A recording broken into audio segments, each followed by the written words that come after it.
Hey guys, and welcome back to Mad About Skin. If you're new to our channel, welcome. Here at Mad About Skin, we're passionate about helping you to get the most out of your skincare. So if you haven't already, now's the fantastic time to click the button below, subscribe, ring the bell, and you won't miss out on any of our amazing future content.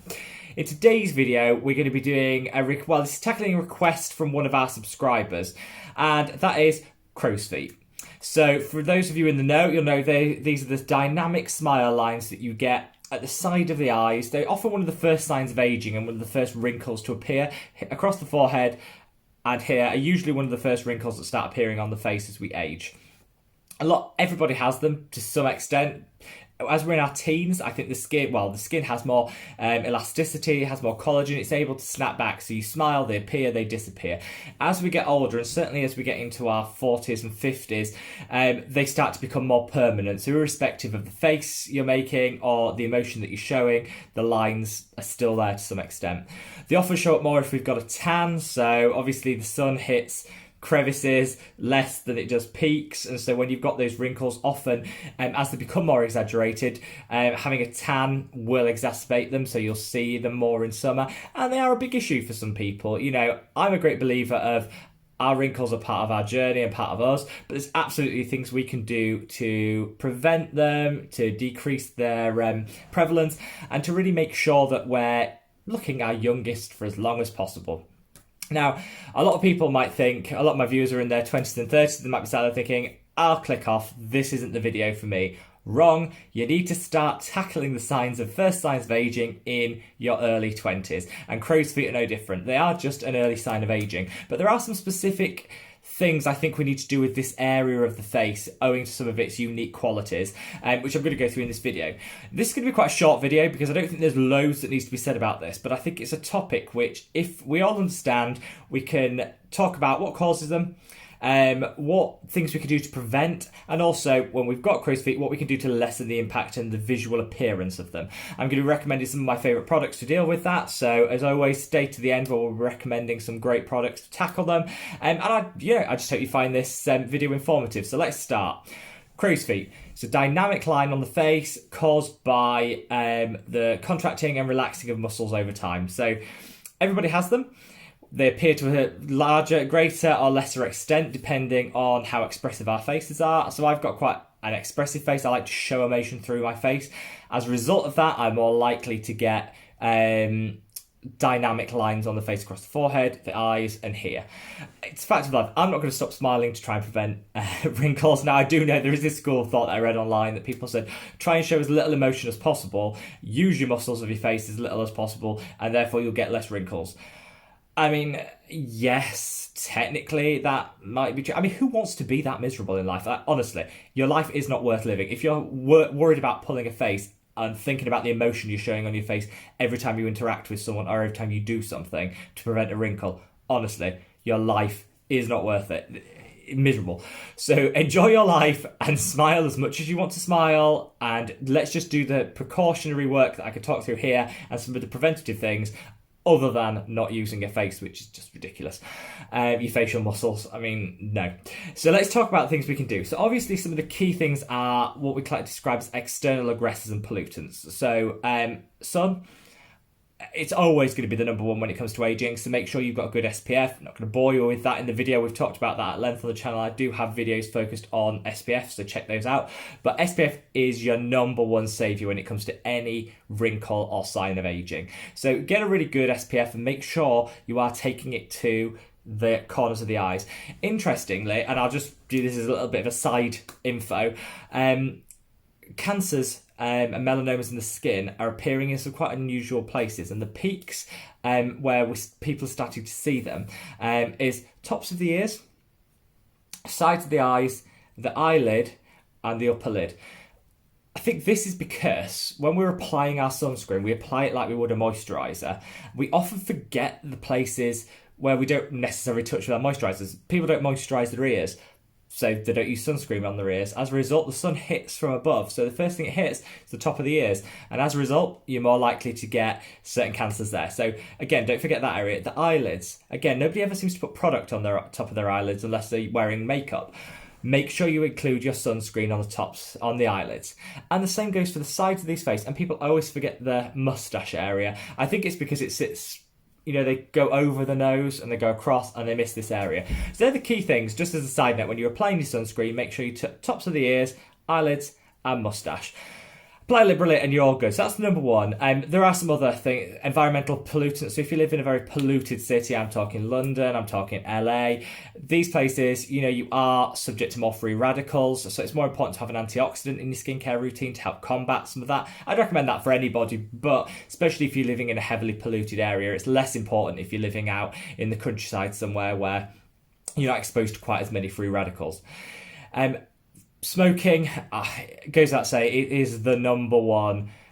No, because I've already used that for sun. It's number two. It is actually the number two preventable cause of aging. So you've got free radicals around you all. You're adding them both internally and externally because, the smoke obviously is inhaled into the body, but it's also permeating around you. So smoking is a no-no. So if, I'm not here to tell you to stop smoking. I'm not here to lecture you on the health benefits of giving up smoking. That's your choice, but just to be aware that is a significant contributing factor to the appearance of dynamic lines such as crow's feet.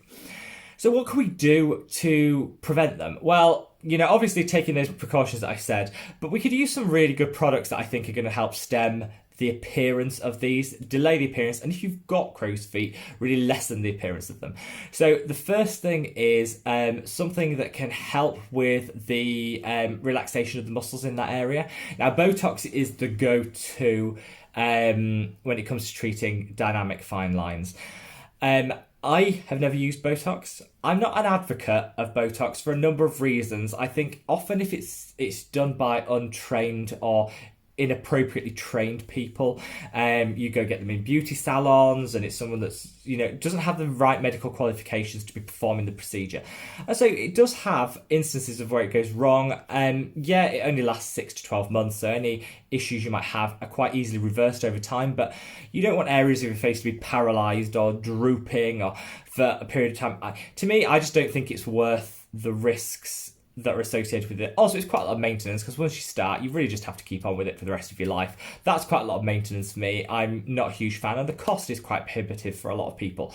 So as an alternative, and I'm not suggesting for a start that this is as good as Botox or as strong, so I don't want to dispel that myth, but the Agiriline solution by The Ordinary is a fantastic product. Now, you don't have to use The Ordinary one. If you can find an Agiriline solution by another company, fantastic. I'll put a little image there for you, and it will be linked below. But what this does is it helps relax those muscles and diminish the appearance of dynamic fine lines over time. So you could use it the crow's feet area, the top of the brow here, lines here, and anything that you might just get here. Any of the lines that are associated with smiling is what I would say would constitute a dynamic fine line. And it has been proven in studies to have around a 15 to 20% impact on diminishing the appearance of these fine lines. Now, to some people, 20% might seem like a load. To others, it might seem like very little. Actually, it's a really good result for a topically applied product. So I don't think, and this is what I really want to get across on this channel. Yeah, I can recommend things, but I want to give you some of the science behind it, but also what you can expect the results to be. So if you use this, you're not going to see them disappear overnight. If you use this for 3 months, you're going to see a 20% reduction in the appearance of those fine lines. Now, I actually think that's fantastic, and I think that's worth the £6 investment for this product. I always look at the results versus the cost and the amount of effort it takes to administer it. This is used twice a day on the areas you want to use it. It sinks in after 10 seconds, so you literally pop it on, wait 10-15 seconds, then you can apply your next step in your routine. So it's not arduous, it costs very little, and you get a 20% return. I think that's fantastic and definitely worth an investment. So that's the first step I would use on the area. Once that's soaked in, hydration is really important. This is for the morning, by the way. I'm just talking about the morning element here. Hydration is really important. So I'd move to a hyaluronic acid. Now, hyaluronic acid is going to help really focus hydration and water retention on that area. It's going to plump the area, and as a result, it plumps so the lines appear diminished. Now, unlike the Agiriline solution, which does have a longer term effect, not as long as Botox by any stretch, but doesn't stop working the second you remove the product, hyaluronic acid is a temporary fix. So if you've got fine lines and wrinkles, apply hyaluronic acid, it'll plump the skin, and they'll look diminished for the time that you have the product on. You have to use it every single day to continue the benefits of that. But again, this one by the Inculist, which I've recommended on the channel before, is around £6 or £7, so it's not very, doesn't cost that much. It's a gorgeous consistency. It's really silky, this one. I don't know if you can see. Yeah, it doesn't come out really sticky like some of the other hyaluronic acids. It's really watered down, which I like, and it goes to literally next to nothing. So you can pop it on the area, you can apply makeup over the top of it, which is fantastic. You can't always do that with some hyaluronic acids because I find they pill and they bunch up. The Inculist one doesn't do that, so you can apply your concealer over the top of it if you want, and it will just, after you've let it sink in for about 20 seconds, it'll just bring that plumpness and that moisture back to the skin. So that's absolutely fantastic. Then you would move on, this is for the morning, to a really good protective moisturizer. I always go on about the Cicaplast Balm by La Roche-Posay. The reason I like this is often this area is very fine, so you get much thinner skin in the crow's feet area, which is one of the reasons it's the first area to show signs of aging. And so you need to be quite careful. You need to be very protective of the skin barrier there. Build it up, support it, and enhance it with things like ceramides, peptides, making sure you keep the pH right. And one of the great ways of doing that is with the Cicaplast Balm, which is packed full of ceramides. You could use CeraVe as well if you can get hold of that. It's not that easy to get hold of here in the UK, but they're a similar price point and they do very similar things. But this is fantastic at just making sure that you lock in the work you've done, you hydrate over the day, and it will just help build that barrier function to prevent any dryness. Now, the drier the skin looks, the more wrinkled and aged it looks. So by keeping it constantly hydrated, you're going to look as young as possible, and the area of skin there is going to look so much better. That's for the morning. Now, for an evening, let's just stick with the morning a little bit more. If you are using other active ingredients in your skincare routine, which hopefully you are, things like vitamin C you might have a niacinamide in there. All these products, I would stay away from this area. The reason I say that is it's a very delicate area, prone to drying, prone to damage, and prone to irritation. And so I think unless you're targeting an issue specifically in that area, I would stay away from the active ingredients in that area. I find it's just they're all going to be too harsh for the thin skin that sits there. So continue, obviously, with your usual skincare routine on the rest of your face. But if you stick to those products, the agiriline, the hyaluronic acid, followed by a really good moisturiser and SPF, that will honestly, over a period of about 3 months, and realistically, I think that's what you're going to need to start seeing the results of this. Some, like the hyaluronic acid, you'll see straight away, but some will take longer. So give it 3 months to see the full benefits. You'll really see a lessening in the depth and the amount of lines in the area. On an evening, again, go in with the agiriline solution first, leave it on for 10 seconds, let it sink in. I would then put a retinol in that area. Now, a lot of people will say to me, oh, retinol, quite strong, it causes peeling on the rest of my face. You've just told me not to use an active ingredient on this area, and yet you're saying retinol's fine. Well, it is. So retinol is perfectly fine to take under the eye area. Now, as with everything, I think you need to build up to this. So I certainly wouldn't be using a high strength retinol on day one every night and thinking you're going to be fine. You won't. Anything that you've done with your retinol on the rest of your face, so say you've built it up gradually over a period of time, do the same thing with the eye area if you've not already using it there. Maybe even take it a little bit more gently, just knowing how gentle the skin is around that area. But it's absolutely fine to use a retinol in that area. Retinol and vitamin A derivatives are one of the few clinically proven ingredients which can reverse the signs of aging, so they can tackle the already present lines and wrinkles. So if you're not using a retinol, you're missing out, and it's one of the few ways you're actually going to reverse some of those wrinkles that are already set in. So definitely get yourself one. Now, I use on my face, I use the a passioni retinol cream by the Ordinary Drunk Elephant. This is fantastic, but it is very strong. So I would probably, as we're talking the eye area, not recommend this unless you're a very seasoned retinol user, you have very thick skin, you have very tolerant skin. Over time, you might be able to just use this all over the face.